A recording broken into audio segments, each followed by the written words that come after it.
بسم الله الرحمن الرحیم. زه د پروفیشنل ټي بي کنټرول د کشرانو ډیر زیات مشکور یم چې نن په کیټګري بي هسپتال درګۍ کې د جین ایکسپرټ ماشین انسټالیشن یې وکړو، د دې باقاعده کار یې شروع کړو.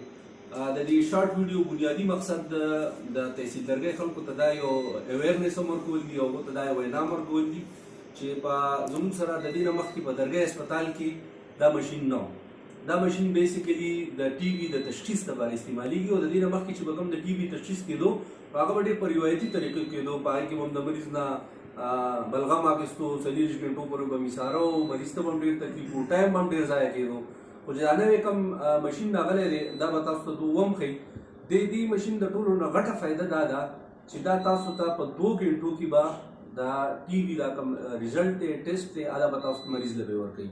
او د دې نه علاوه د دې ماشین بنیادي ټولو نه غټه فایده دا ده چې کوم هغه ټي بي چې کوم د ټي بي د عامو دوايانو سره یو مریض نه ښه کېږي او هغې ته هم د ریزسټنټ ټي بي وایو، په هغې کې چې دی د دې ډېر یو اهم رول دی. څنګه چې موږ د زیړي د ټیسټ لپاره پی سي آر کوو، دغه شان دا د ټي بي د تشخیص لپاره د پی سي آر یو ټیسټ دی.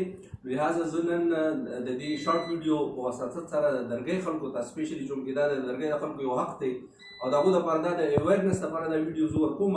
نو هغو ته زما دا ریکویسټ دی چې تاسو چې څومره په کور کلي کې د ټي بي څومره بیماران دي د هغې لپاره د تشخیص لپاره درګۍ هسپتال ته به راځئ او دا ټیسټ به تاسو ته فری کېږي. د دې ټیسټ بالکل چارجز نشته، دا د حکومت د طرفه د پروفیشنل ټي بي کنټرول د طرفه د درګۍ د خلکو لپاره یو ګفټ هم دی، د هغو یو حق هم و چې هغو ته میلاو شو.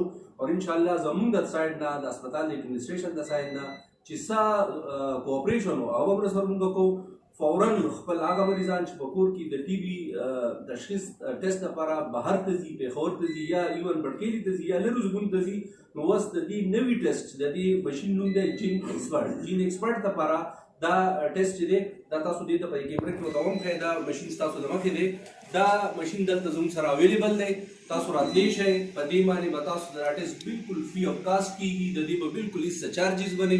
تاسو خپل مریضان هسپتال ته راولئ او انشاءالله د ټي بي تشخیص په هم کوو. لکه دا زموږ انشاءالله دا د صوبایي حکومت یو وعده وه او هغه خپل وعده پوره کوي چې په دې کې به ستاسو د ټي بي د کوم لیټسټ ټیسټ دی دا تشخیص به هم کېږي او د ټي بي لپاره دوایي به هم راته انشاءالله موږ فری درکوو. لہذا د ټي بي په علاج باندې به ستاسو بالکل خرچه نه راځي، بالکل کاسټ به پرې نه راځي، فری آف کاسټ به تاسو ته د ټي بي دوایي هم میلاویږي او د هغې سره سره د هغې چې کوم ټیسټونه دي هغه هم تاسو ته په درګۍ هسپتال کې فری کېږي. ډېر مهرباني.